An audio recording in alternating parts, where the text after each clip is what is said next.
हरे कृष्णा। तो आप सभी भक्तों का हार्दिक स्वागत है आज के श्री गौर कथा में। तो आज हम लोग चर्चा कर रहे हैं श्री चैतन्य चरितमृत आदि लीला, फोर्थ चैप्टर, जिसका नाम है श्री चैतन्य महाप्रभु के प्राकट्य के आंतरिक कारण। तो इस पे अभी तक हमने चर्चा किया था। श्री कृष्णदास कविराज गोस्वामी गोपियों का जो प्रेम है भगवान कृष्ण के प्रति, वो शुद्ध है, दिव्य है, आध्यात्मिक स्थिति पे है। तो इसको प्रमाणित करने हेतु चार अलग अलग उनके लक्षणों को चर्चा करते हुए और भागवत से, रूप गोस्वामी के ग्रंथों से कोट करते हुए इसको प्रमाणित करते हैं कि वो पूर्ण रूप से शुद्ध प्रेम है। और गोपियों का जो कृष्ण के प्रति प्रेम है वो सर्वश्रेष्ठ है, और गोपियों में भी सर्वश्रेष्ठ श्रीमती राधा रानी। उसके पश्चात उनके गुणों का कुछ वर्णन करते हैं, और वही श्रीमती राधा रानी के ही भाव को या उस शुद्ध प्रेम को लेकर के भगवान कृष्ण चैतन्य महाप्रभु के रूप में प्रकट होते हैं और अशेष विशेष कैला रसा आस्वादन, अलग अलग प्रकार से रस का आस्वादन करते हैं। तो साथ साथ में हमने ये भी चर्चा किया था कि ये जो श्री चैतन्य महाप्रभु के द्वारा माधुर्य रस का श्रीमती राधा रानी के भाव में हो करके भगवान कृष्ण के माधुर्य रस को आस्वादन करने का जो ये लीला चैतन्य महाप्रभु की है, इसको केवल कौन समझ सकता है? चैतन्य दासे जाने यही सब से द्वारे प्रवर्तायला कलियुग धर्म, चैतन्य राधा से जाने ए सब मर्म। जो चैतन्य महाप्रभु के दास हैं, सर्वेंट हैं, वो दास के भाव में हैं, तो वही इस को जान सकते हैं। जिसमें हमने विशेष रूप से चर्चा किया था कि श्री चैतन्य महाप्रभु के रूप में जब आए हैं भगवान कृष्ण, तो वो माधुर्य रस को संपादन करने के लिए नहीं आए। इसलिए श्री चैतन्य महाप्रभु के रूप में भगवान कृष्ण संन्यास लेते हैं।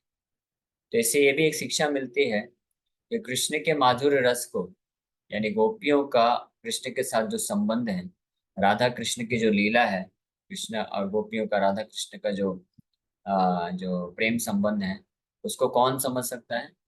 जो समस्त प्रकार के काम वासना से मुक्त होता है, वही समझ सकता है। यानी और इस बात को स्पष्ट करने के लिए श्री चैतन्य महाप्रभु संन्यास लेकर के इस संसार के, संन्यास लेने का मतलब बस ये नहीं है कि स्त्री के जो है संपर्क से दूर रहना, वो तो एक एस्पेक्ट हुआ। संन्यास का मतलब है श्री चैतन्य महाप्रभु आदर्श रूप में हर प्रकार के भौतिक जो इंद्र तृप्ति की भावना होती है, उसको त्यागना होता है, उससे अपने हृदय को मुक्त करना होता है। फिर वही उसी अवस्था में व्यक्ति वास्तव में भगवान कृष्ण की गोपियों के साथ लीलाओं को समझ सकता है। यानी दूसरे शब्दों में कहें तो ये बहुत स्पष्ट है कि जो लोग, चाहे वो भागवत कथा करते हों, राधा कृष्ण की लीलाओं का वर्णन करते हों, या जो ऑडियंस होती है जो इस प्रकार से राधा कृष्ण की लीलाओं को सुनती है, तो वो अगर इंद्र तृप्ति की भावना से मुक्त नहीं है, उनके हृदय में अभी भी वासनाएं हैं इस संसार में भौतिक सुख को प्राप्त करने की, तो वास्तव में वो किसी भी दृष्टिकोण से भगवान कृष्ण की, राधा रानी और गोपियों के साथ जो लीलाएं हैं, संबंध, उसको ना तो समझ सकते हैं और ना ही उसका व्याख्या कर सकते हैं। और उसको एक्सपीरियंस करना, आस्वादन करना तो कोसों दूर की बात। इसीलिए बड़े स्पष्ट रूप में इसको जो है निषेध किया गया है कि राधा कृष्ण की लीलाएं और गोपियों के साथ जो कृष्ण का जो प्रेम संबंध है, वो केवल और केवल जो मुक्त पुरुष हैं उन्हीं के लिए है, वही एकमात्र योग्य पात्र है। इसलिए श्रीला भक्तिसिद्धांत सरस्वती ठाकुर को भक्ति विनोद ठाकुर बोलते हैं।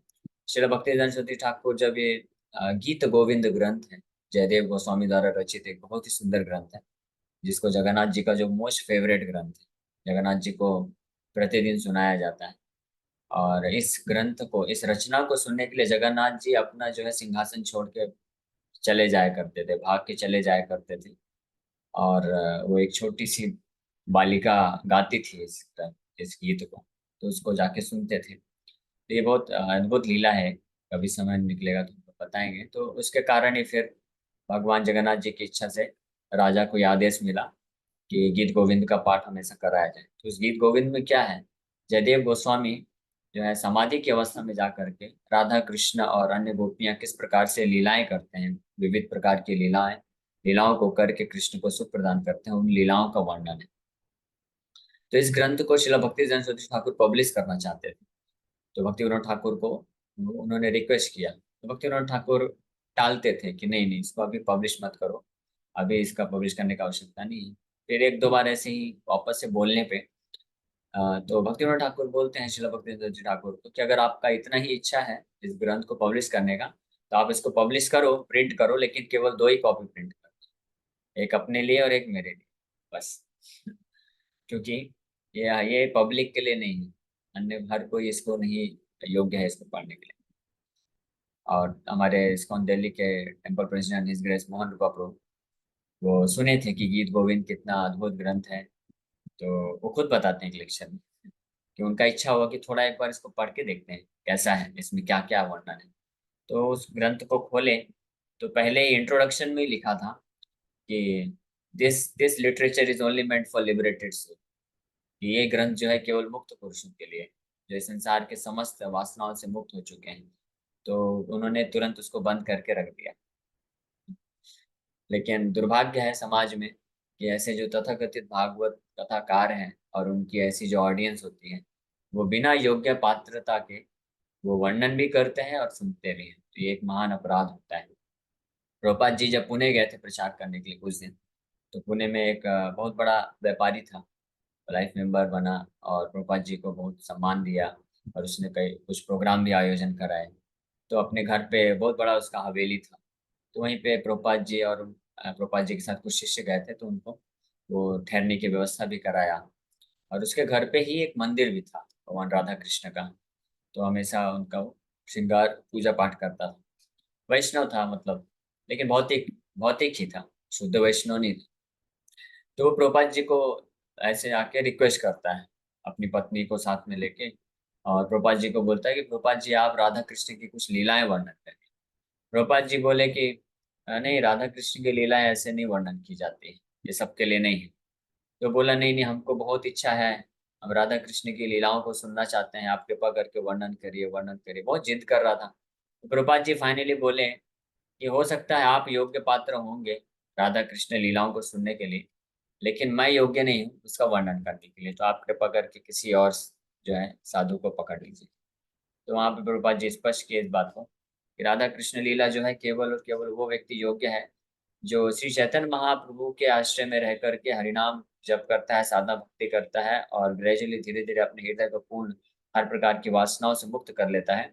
और इस प्रकार से श्री चैतन्य महाप्रभु का जब वो दास हो जाता है, संबंध ज्ञान स्थित हो जाता है, तब वो योग्य होता है इस गोपियों का कृष्ण के साथ राधा कृष्ण की लीलाओं को समझने के। तो इस बात को यहाँ पे स्पष्ट कविराज गोस्वामी किए। अब आगे वर्णन कर रहे हैं। अद्वैत आचार्य नित्यानंद श्रीनिवास, गदाधर दामोदर मुरारी हरिदास, आर्यत चैतन्य कृष्णेर भक्तगण, भक्ति भावे सिर धरि सबार चरण। तो कृष्णदास कविराज गोस्वामी सब जो मुख्य पार्षद हैं श्री चैतन्य महाप्रभु के, अद्वैताचार्य नित्यानंद प्रभु, श्रीवास ठाकुर, गदाधर पंडित, दामोदर मुरारी, हरिदास ठाकुर, ये सभी भक्तों के चरण कमलों को अपने सिर में धारण करके प्रार्थना कर रहे हैं कि उनको उनके ऊपर कृपा करें ताकि वो राधा कृष्ण लीलाओं को समझ सकें। The author of Sri Chaitanya Charitamrita teaches us that we must offer our respectful obeisances to all such pure, confidential devotees of Lord Chaitanya, if we indeed want to know him in truth. अगर हम श्री चैतन्य महाप्रभु को वास्तविक रूप में जानना चाहते हैं, तो उनके जो शुद्ध फॉलोवर हैं, प्योर फॉलोवर्स, ये अद्वैताचार्य नित्यानंद प्रभु, श्रीवास ठाकुर, हरिदास ठाकुर, मुरारी, मुकुंद, और फिर उनके परंपरा में आने वाले षड गोस्वामी, रूप सनातन, रघुनाथ दास गोस्वामी, फिर उनके परंपरा में जीव गोस्वामी, विश्वनाथ चक्रवर्ती ठाकुर, बलदेव विद्याभूषण, उनकी परंपरा में आने वाले जगन्नाथ दास बाबा जी महाराज, भक्ति विनोद ठाकुर, शिला भक्ति सरस्वती ठाकुर, शिला प्रभुपाद। तो इन सभी जो वैष्णव संप्रदाय में जो पूर्ण रूप से वास्तविक चैतन्य महाप्रभु के फॉलोवर हैं, उनकी कृपा से ही व्यक्ति जो है, कोई भक्त है, भगवान श्री चैतन्य महाप्रभु को समझ सकता है। और चैतन्य महाप्रभु जो समझ गया, यानी राधा कृष्ण को समझ गया, एक ही चीज। Chaitanya Mahaprabhu Radha Krishna combined incarnation. षष्ठ श्लोके रे कहिला आभास, मूल श्लोके अर्थ सुना करिए प्रकाश। I have given a hint of this, the sixth verse. Now please hear as I reveal the meaning of that original verse. तो ये जो छठा श्लोक है, जिसमें श्री चैतन्य महाप्रभु के प्राकट्य का आंतरिक कारण बताया गया है। ये तीन वांछाओं को लेकर के श्री चैतन्य महाप्रभु प्रकट हुए। कृष्ण की तीन ऐसी इच्छा जो कृष्ण अपने भगवान के स्वरूप में रह करके पूरा नहीं कर पा रहे थे। तो वो श्लोक छठे श्लोक में वर्णन किया गया पहले अध्याय के। उस श्लोक को यहाँ पे फिर से कोट कर रहे हैं। तो उसका केवल अभी हिंट दिए, यानी लगभग अभी 231 बयार निकल चुके, श्लोक निकल चुके। तो उस श्लोक को बस हिंट देकर कुछ समझाएं। अब उसका जो है मीनिंग जो है रिवील कर रहे हैं। अब उसको ध्यान पूर्वक सुनिए, रिक्वेस्ट कर रहे हैं कविराज गोस्वामी। लेकिन वो मीनिंग भी बिल्कुल सार रूप में बस चर्चा करेंगे, क्योंकि ये अत्यंत गहरा सब्जेक्ट विषय वस्तु है। इसको केवल कोई पढ़ के या सुन के नहीं समझ सकता है। जो जितनी मात्रा में भगवान की शुद्ध भक्ति में आगे बढ़ता है, वो उतनी मात्रा में योग्य पात्र बनता है धीरे धीरे इस कॉन्फिडेंशियल रहस्यों को समझने के लिए। श्री राधया प्रणय महिम कीदृशो वान्यैवा, स्वाद्यो येनाद्भुत मधुरिमा कीदृशो वा मदीया, सौख्यं चास्य मद अनुभवतः कीदृशं वेत्ति लोभात्, तद्भावाद्या समजनि सचिगर्भ सिन्धौ हरिन्दु। Desiring to understand the glory of Radharani's love, the wonderful qualities in him that she alone relishes through her love, and the happiness she feels when she realizes the sweetness of his love. The Supreme Lord Hari, richly endowed with her emotions, appeared from the womb of Srimati Sachi Devi as the moon appeared from the ocean. ये वही श्लोक है जिसको already इसके ऊपर hint दिया गया है इसलिए इस अध्याय में। ये छठा श्लोक है कविराज गोस्वामी के द्वारा मंगलाचरण जो उन्होंने अर्पण किया चैतन्य महाप्रभु गुणगान। तो यहाँ पे तीन चीजें बताई कि श्रीमती राधा रानी के प्रेम को समझने की इच्छा उत्पन्न हुई, और उस प्रेम के द्वारा श्रीमती राधा रानी भगवान कृष्ण के जो दिव्य गुणों को या उनकी मधुरता को आस्वादन करती हैं। तो उस मधुरता को, अपनी खुद की उस मधुरता, स्वीटनेस, दिव्य गुण को भगवान समझना चाहते थे। और इस प्रकार से और तीसरा, राधा रानी उस प्रेम से जो कृष्ण का आस्वादन करके, कृष्ण की मधुरता को रियलाइज करके जो लव, जो प्रेम, जो आनंद को प्राप्त करती, उस आनंद को भी भगवान समझने के लिए श्रीमती राधा रानी के भाव को और साथ ही साथ में उनके कॉम्प्लेक्शन, उनकी अंग कांति को लेकर के श्री सचिनंदन गौर हरि के रूप में प्रकट हुए।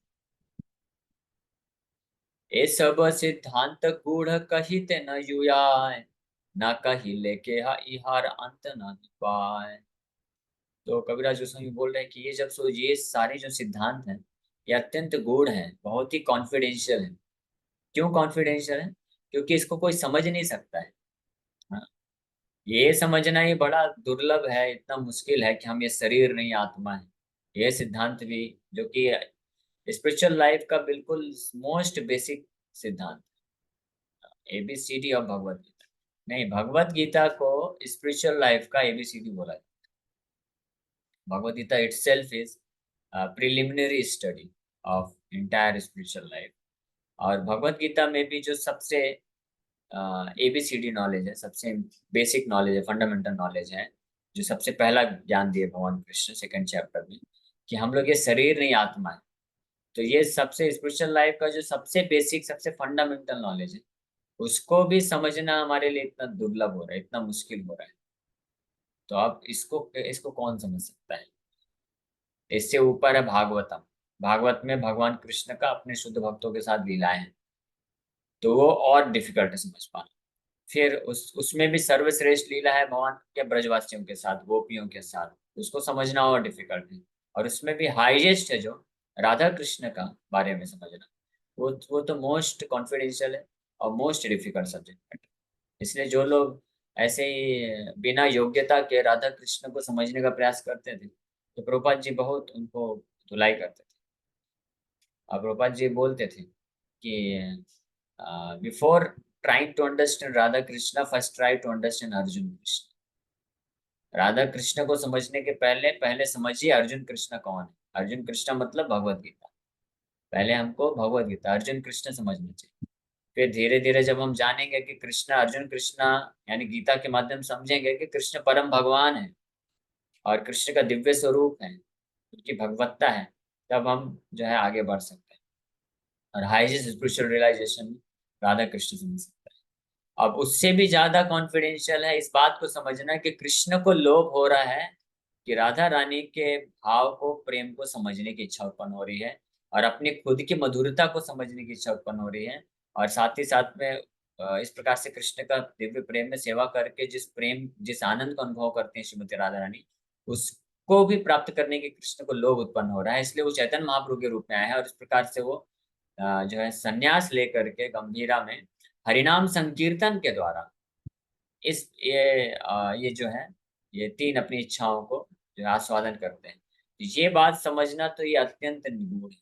इसको समझना तो ये और ज्यादा कठिन और ज्यादा कॉन्फिडेंशियल है। इसलिए सब्जेक्ट में इसलिए बोल रहे हैं कि ये सब सिद्धांत गूढ़ कहिते न यूयाय, this is unfit to disclose in public. Public में बोलना ये उचित नहीं है, इसलिए ग्रंथ में इसका वर्णन करना उचित नहीं है। लेकिन बोल रहे हैं but if they are not disclose no one will understand them. लेकिन अगर इसको मैं डिस्क्लोज इसको बताऊंगा नहीं तो फिर आगे आने वाले भक्त लोग कैसे समझेंगे। तो इसलिए इसका समाधान क्या निकालते हैं कविराज गोस्वामी, कि इसको बस हिंट के रूप में वर्णन करते हैं। इस प्रकार से वर्णन करेंगे कि जो योग्य पात्र नहीं है, तो आगे इसके बारे में बताएंगे कविराज गोस्वामी, कि इसलिए वो अभी तो थोड़ा टेंशन में है इस श्लोक में। जब कविराज गोस्वामी इस श्लोक को लिख रहे हैं इस प्यार को, तो उनके दिमाग में टेंशन भी है। क्या टेंशन है? वो विचार कर रहे हैं कि ये बहुत कॉन्फिडेंशियल चीज है, साधारण लोग इसको समझ नहीं सकते, यहाँ तक कि साधारण भक्त भी होंगे वो भी नहीं समझ सकते हैं। इसलिए उनके सामने ये सारी चीजें बात खोल के नहीं रखनी चाहिए, ये उचित नहीं है, क्योंकि वो लोग अपमान कर सकते हैं, अपराध कर सकते हैं।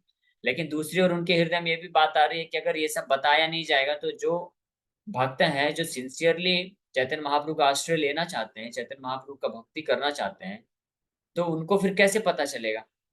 वो तो बेचारे वंचित वंचित रह जाएंगे ना। तो उनको भी देना जरूरी है। और ये भी जैसे हम लोग अभी असमंजस में पड़ गए कि संडे को गौर कथा करें कि नहीं करें। कुछ लोग नए लोग भी आते हैं, लेकिन कई हमारे भक्त हैं जो 64 माला जप करते हैं, तो उनके लिए भी जरूरी है। तो फिर फाइनली ये डिसाइड हुआ कि ठीक है संडे संडे करते हैं, बाकी दिन हम लोग गीता भागवत भी रखेंगे। तो नए लोगों को भी उसको गीता भागवत को श्रवण करके धीरे धीरे वो लोग भी उस स्तर पे आएंगे। लेकिन जो लोग ऑलरेडी डेली 16 माला जप कर रहे हैं, 64 माला जप कर रहे हैं, तो उनको गौर कथा मिलना चाहिए, चैतन्य महाप्रभु के बारे में जानना चाहिए, बहुत जरूरी भी है, इम्पोर्टेंट है। तो उसी प्रकार से यहाँ पे कविराज गोस्वामी भी टेंशन में है। तो लेकिन वो फाइनली डिसाइड किए कि नहीं नहीं, इसको डिस्क्लोज तो करना ही पड़ेगा, इसके बारे में वर्णन तो करना ही पड़ेगा, ये जरूरी है करना। हाँ, नहीं तो आगे आने वाली कितनी पीढ़ियां हैं, कितने सारे भक्त होंगे, वो वंचित रह जाएंगे। तो इसलिए वो करेंगे, लेकिन इस प्रकार से करेंगे भगवान चैतन्य महाप्रभु की कृपा से, कि वो इस प्रकार से वर्णन करने वाले हैं कि हिंट देंगे, बिल्कुल सार रूप में, सूत्र के रूप में रखेंगे, ताकि जो योग्य भक्त है केवल वही इसको पढ़ के समझ पाएगा और वो उस प्रकार से भक्ति करके फाइनली चैतन्य महाप्रभु का पूर्ण आश्रय भी ले पाएगा। और जो योग्य पात्र नहीं है, वो पढ़ के और उसको पढ़ना न पढ़ना, सुनना न सुनना बराबर रहेगा, ये सब्जेक्ट मैटर। बाकी जो सब्जेक्ट मैटर है, आत्म तत्व है, भगवान के साधन भक्ति, ये सब वो लोग भी समझ पाएंगे। तो इसलिए टेंशन का कोई बात नहीं है, वो आगे इस बात का वर्णन करेंगे। अतएव कही किछु करिया निगूढ़, बुझिबे रसिक भक्त न बुझिबे मूढ़। तो फाइनली अब विचार करते हुए कविराज हुसैन बोलते हैं, therefore I shall mention them, revealing only their essence, so that loving devotees will understand them but fools will not. तो बोल रहा था ये कही किछु करिया निगूढ़। निगूढ़ मतलब सार रूप में थोड़ा, है ना? उसको पूरा नहीं बताऊंगा, हिंट देते हुए थोड़ा थोड़ा, सूत्र के रूप में, बीज के रूप में। मैं यहाँ पे बस अपने ग्रंथ में कुछ कुछ बीजारोपण करके चला जाऊंगा। तो जो रसिक भक्त होंगे, यानी जो साधना भक्ति करके और जो सिंसियर हैं और चैतन्य महाप्रभु का पूर्ण आश्रय ले रखे हैं, जिन जो जो समस्त प्रकार की वासनाओं से, जिनकी हृदय से सारी वासनाएं मुक्त हो, नष्ट हो चुकी हैं, तो वो रसिक भक्त हैं, तो वो लोग इसको समझ लेंगे। केवल हिंट देना ही अपने आप में पर्याप्त है। बोलते हैं ना, समझदार को इशारा काफी, तो यहाँ पे बस इशारा कर रहे हैं, तो वो लोग समझ लेंगे। और जो मूर्ख हैं तो उनको कोई फर्क ही नहीं पड़ेगा, तो ठीक है, वो भी पढ़ेंगे, धीरे धीरे वो भी उन्नत होंगे। तो इसलिए ये समाधान हो गया, इसलिए अब उनको कोई अपराध भी नहीं लगेगा, और न ही जो योग्य भक्त रहेंगे वो इससे वंचित रह पाएंगे। इस प्रकार से तो हमारा भी ये लक्ष्य होना चाहिए कि हम भी, अभी हम लोग पढ़ तो रहे हैं, डिस्कस तो कर रहे हैं, हाँ, आपको कोई श्रवण भी करा रहा है, आप लोग सुन भी रहे हैं, पढ़ भी रहे हैं, बस वास्तव में हमारे ये योग्यता के परे है। हम में से अभी कोई, आप में से हो सकता है कोई पात्र होगा, उनको प्रणाम है, लेकिन ज्यादातर हम में से अभी पात्र नहीं है। लेकिन हम पढ़ रहे हैं, एटलीस्ट हमको एक हिंट मिलेगा कि हाँ, ये सब विषय वस्तु भी है आध्यात्मिक जीवन में, और हम वो हिंट प्राप्त करके एटलीस्ट हम उसका लक्ष्य बना सकते हैं कि मेरा वो चरम लक्ष्य है। और वो लक्ष्य जब निर्धारित होगा ना, तब हम इस भौतिक जगत के सभी वासनाओं को त्याग करने के लिए तैयार हो जाएंगे, और अपनी साधना भक्ति को और दृढ़ता से करने के लिए तत्पर हो जाएंगे। क्योंकि तब हमारा लक्ष्य निर्धारित रहेगा कि मुझे ये प्राप्त करना है, वो चीज मुझे समझना है, वो चीज प्राप्त करना है, जिसको समझने के लिए, आस्वादन करने के लिए, प्राप्त करने के लिए स्वयं भगवान श्री कृष्ण चंद्र, जो कि अनंत कोटि ब्रह्मांड के इकलौते स्वामी हैं, सब कुछ जानते हैं, अब अभिज्ञ स्वराट है, पूर्ण रूप से स्वतंत्र है, सर्वशक्तिमान है, पूर्ण ज्ञानी है, सब सब में सर्वश्रेष्ठ हैं, वो भी उस चीज को प्राप्त करना चाहते हैं, उसका आस्वादन करने के लिए चैतन्य महाप्रभु के रूप में आते हैं।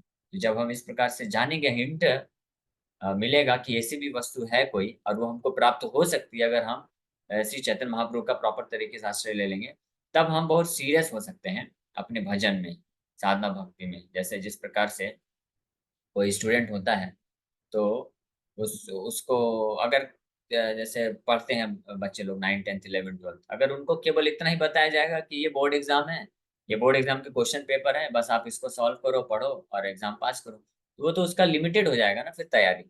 लेकिन अगर उसको बता दिया जाए, दिखा दिया जाए कि आईआईटी होता है, आईआईटी के कुछ क्वेश्चन पेपर ला के दिखा दिए, देखो भाई ऐसे ऐसे क्वेश्चन आने वाले हैं, ऐसे ऐसे क्वेश्चन भी होते हैं, तब वो स्टूडेंट, हालांकि तैयारी नहीं किया है, अभी तैयार नहीं है, तो उस तरह के क्वेश्चंस को कभी सॉल्व नहीं कर पाएगा, उसको बनेगा भी नहीं।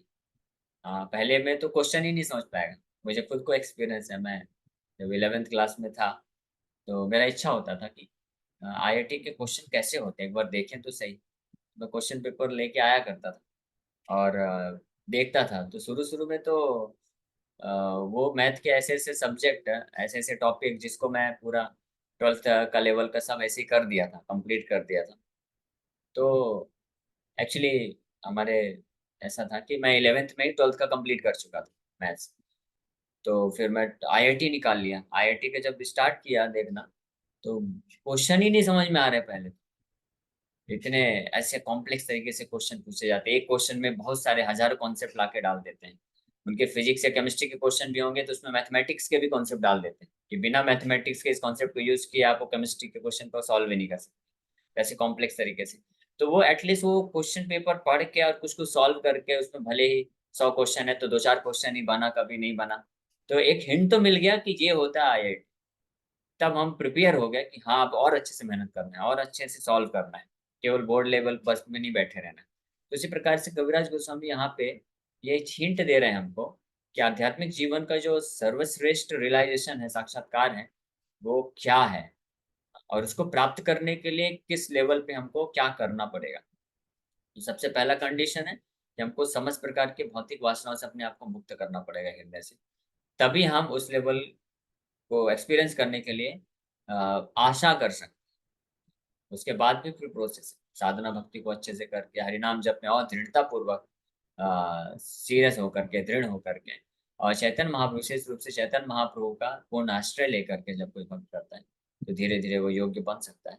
और ये सब जो सब्जेक्ट मैटर यहाँ पे अभी हमारे लिए केवल जो है बुद्धि के स्तर पे है, बस किसी किसी के लिए केवल कान के स्तर तक होगा कि बस श्रवण कर रहे हैं, और किसी के लिए जो वर्णन कर पा रहे हैं तो एटलीस्ट बुद्धि के स्तर तक है, लेकिन हृदय के स्तर, आत्मा के स्तर पे जब उतरेगा, जब हम पूर्ण रूप से इस जो चेतना पे पहुंचेंगे। तो ये है श्री कृष्णदास कविराज गोस्वामी की विशेष। तो इसके साथ हम लोग यहीं पे विराम करते हैं। Thank you very much. इसी बात का कोई प्रश्न है तो पूछ सकते हैं। हरे कृष्णा हरे कृष्णा कृष्ण कृष्ण। यह संगीता माता। हरे कृष्ण प्रभु जी। जैसे आपने बताया कि एक प्रभु जी थे, उनने मतलब सीनियर थे, फिर भी उनने वो ग्रंथ बंद कर दिया क्योंकि वो लिखा था कि मुक्त पुरुष के लिए। तो ये वासना होने का क्या अर्थ है? क्योंकि वो तो बहुत अच्छे डिवोटी होंगे जिन्होंने खोला है, तो हम लोग तो कहाँ ही होंगे फिर? मतलब वासना का अर्थ क्या है? हरे कृष्ण। वासना का अर्थ होता है हर प्रकार की वासना। हाँ, कविराज गोस्वामी अन्यत्र इसका वर्णन करते हैं। भुक्ति मुक्ति सिद्धि कामी सकल अशांत कृष्ण भक्त निष्काम अतएव शांत। कि भुक्ति इस संसार में भोग करने की वासना, फिर मुक्ति इस संसार से छुटकारा पाने की वासना, और सिद्धि अलग अलग प्रकार का जो है सिद्धियां प्राप्त करने की वासना, ये सब वासनाओं में आता है।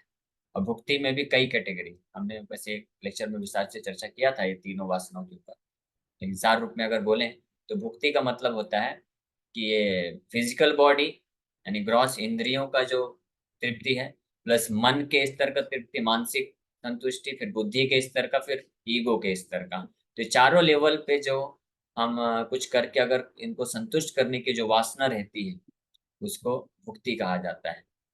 और फिर मुक्ति मतलब इससे मुक्त हो जाने की इच्छा, उसको मुक्ति की इच्छा कहते हैं। और सिद्धि मतलब अनिमा लघिमा अष्ट सिद्धियां जो होती है वो प्राप्त करने की जो योगी लोग इच्छा रखते हैं। तो जब तक किसी के हृदय में ये इनमें से कोई भी वासना बनी रहेगी तो वो योग्य नहीं है राधा कृष्ण की लीलाओं को समझने के लिए। यस, और कोई प्रश्न अंकिता माता जी? प्रभु जी, एक चीज और पूछना है। जैसे आपने बताया अभी बहुत सारे लोग सुन रहे हैं, कानों के थ्रू समझ रहे हैं, फिर कुछ बुद्धि से सोच रहे होंगे, समझ पा रहे होंगे, आत्मा तक पहुंचने में समय लगेगा। तो ऐसा भी होता है क्या? जैसे हम जपा करते हैं, एकादशी है उस टाइम पे, ऐसे एक क्षण आता है डायरेक्टली हृदय को, आत्मा को टच करता है, तो ऐसा भी होता है कि डायरेक्टली उस लेवल तक पहुंचे? हरे कृष्ण। ऐसा होता है कभी कभी, है ना, कभी कभी स्पेशली। लेकिन वो पूर्ण नहीं है, उसको अस्थाई भाव बोला गया है। भक्ति रसायन सिंधु में रूप गोस्वामी बताते हैं एक स्थाई भाव होता है और एक अस्थाई होता है, टेम्परेरी एक्सटैटिक फीलिंग्स होती हैं, जिसमें भगवान का शुद्ध नाम है भी, प्रकट भी हुआ, लेकिन वास्तव में है भी नहीं। तो उसी को नामाभास भी बोल दिया जाता है। तो कभी ऐसा होता है कभी कभी जब आप एकादशी, विशेष रूप से एकादशी की कृपा से, और हम ज्यादा माला जप करते हैं, फास्टिंग करते हैं, तो उस वक्त हम लोग कभी कभी जो है नाम जप हमको बहुत ही दिव्य महसूस होता है। और इसका लक्षण क्या होता है कि उस वक्त आप नाम के अलावा और कुछ नहीं करना चाहते हैं। आपके एक फोर्स आता है कि आप बस हरे कृष्ण कृष्ण कृष्ण हरे हरे, हरे राम राम राम हरे हरे, अपने आप मुख से निकलता है। तो वो एक जो एक्चुअल शुद्ध नाम है उसका एक छोटा सा झलक मात्र है। जब एक्चुअल वास्तविक शुद्ध नाम जब किसी के हृदय में प्रकट होगा तो वो स्थायी रूप से रहता है। और वो जैसे ही as soon as chants Hare Krishna, जैसे ही हरे कृष्ण जप करता है तो साक्षात राधा कृष्ण को फेस टू फेस दर्शन कर सकता है। उसको बोलते हैं मंत्र सिद्धि, जिसमें मंत्र जो होता है अपने मंत्र के जो डीटीज हैं, हर हर मंत्र के डीटीज होते हैं। डीटीज मतलब उनके विग्रह होते हैं, विग्रह उनके सामने प्रकट हो जाते हैं, उसको मंत्र सिद्धि बोलते हैं। जो जैसा जैसे गायत्री मंत्र जप करते हैं तो गायत्री मंत्र की सिद्धि क्या है कि साक्षात गायत्री माता उसके सामने प्रकट हो जाए, तो गायत्री मंत्र की सिद्धि है। उसी प्रकार से हरे कृष्ण मंत्र की सिद्धि है कि as soon as one chants Hare Krishna, Radha Krishna are present before his eyes. That is the perfection, वो शुद्ध नाम है।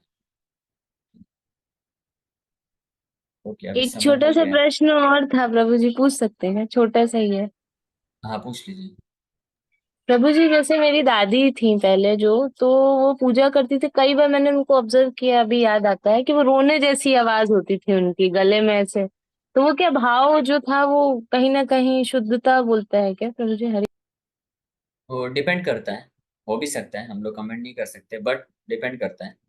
क्योंकि भाव भी जो होता है आध्यात्मिक स्तर का जो भाव होता है, और कई बार भौतिक स्तर पे भी भाव प्रकट होता है। तो इसलिए उसमें कुछ बोल नहीं सकते। वो केवल इसीलिए केवल बाहरी लक्षण से नहीं पता चलता। वो आंतरिक चेतना जो है, अगर वास्तविक जो भाव होता है उसके लक्षण जो अन्य चीजों पे भी प्रकट होते हैं। कि उसको केवल कृष्ण कृष्ण व्यतिरिक्त, कृष्ण के अलावा अन्य किसी भी चीज में उसको आसक्ति नहीं होती, ना किसी वस्तु, व्यक्ति, स्थान, पद, प्रतिष्ठा, कोई आसक्ति नहीं रहती। केवल उसके दिमाग में, चेतना में केवल कृष्ण के लिए ही रहता आसक्ति। तो ये मुख्य लक्षण है। लेकिन एनीवे कोई भी भक्त व्यक्ति है अगर नाम जप करता है और वो रोता है तो उसको फायदा जरूर मिलेगा। लेकिन ऐसे डायरेक्ट कमेंट नहीं किया जा सकता। ओके, तो अभी समय हो गया है।